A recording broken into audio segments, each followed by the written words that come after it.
Once upon a time, Ratchet and Clank was a punk franchise. Even compared to its hip and happening contemporaries, it was extra snarky, aggressively sardonic, and full of satirical commentary on late-stage capitalism. This started in the very first game and reached its zenith in Deadlocked, which was a full-on comedic takedown of the military-industrial complex and engagement-driven sensationalism. Punching up was a massive part of the franchise's identity. It concerned itself with flamboyantly false heroes, megalomaniacs in business attire, and the true shape of heroism. In the original game in particular, Ratchet goes on one wild hero's journey, starting out supremely self-centered and gradually learning, through a series of harrowing trials, that life isn't about him. His cold and impetuous nature are contrasted strongly with his compassionate companion, Clank, who only wants the best for everyone and feels a moral imperative to save everyone he can. I firmly believe this first entry is far and away the best in the franchise, functioning as a heat-seeking morality tale about the encroaching dangers of megacorporations and their genocidal bureaucratic agenda. I love it to pieces. With that out of the way, did you know it got a remake in 2016? And it's only mostly dreadful. Quark is no longer a manipulative coward, Ratchet has become a wide-eyed helpful idealist, and Clank is, well, the same, but he doesn't have anyone to contrast with anymore. In general, everyone in the remake is sickeningly sweet. They don't react to violence or destruction with any gravitas, their personalities are far softer and less nuanced, and they animate like a bunch of uncanny cardboard cutouts.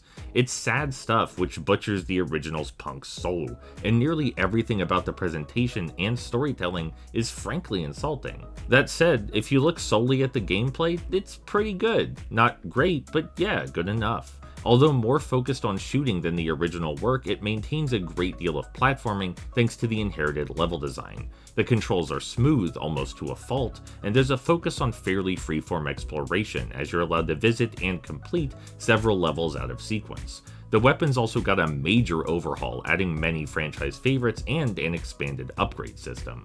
Overall, the aforementioned additions give players a great sense of agency in where to go, what to do, and how to upgrade, even if the experience is still linear. Clank's Gadgetbot puzzles also got a grand rework with a greater focus on platforming and real-time state switching. No more escorting, all logic. This fits better with the game's pacing and may honestly be the best thing about the experience. These are real puzzles that require real thought, and that's unfortunately kinda rare. There's also the completely forced stealth sections, which are honestly also decent. They've got a red light, green light playfulness to them, and there's something cartoonishly satisfying about slipping right behind a warbot and then unloading with a warmonger.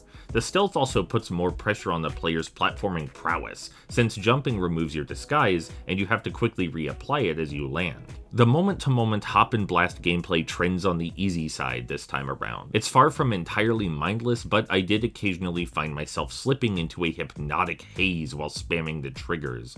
You can too often turn entire rooms into a circus of explosions with ease. There are some new set pieces which keep visual variety at a high, but they don't usually come with enhanced interactivity to match.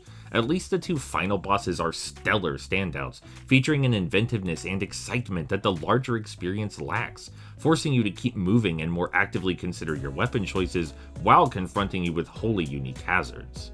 So yeah, it's alright. The biggest downside is the constantly chattering characters and overbearing tutorializing. The shopkeep always suggests weapons to buy, Clank informs you aloud of every critical objective, the game flashes animated infographics on screen when it thinks you're being stupid, and everyone's heaping praise on you all the time. It's probably better played with the voices turned off, but even if you do that, you can still hear the insane auto-ducking from when they used to speak. I do feel the need to stress, this is an actual video game. It's not a collection of cutscenes and sensational skyboxes to gawk at. The majority of playtime is spent actually playing the thing, and the design is functional. It's still not particularly interesting though. There's no real artistic core or spark of imagination, as tends to be the case with, remakes. I gave my best appraisal of the gameplay here, though I know it may seem a bit dry. This is a decent action platformer for fans of the genre, and not a bad way to spend a Sunday evening. As a Ratchet & Clank game though, it tramples over the original's tone, themes, and characterization, but you could sadly do a lot worse.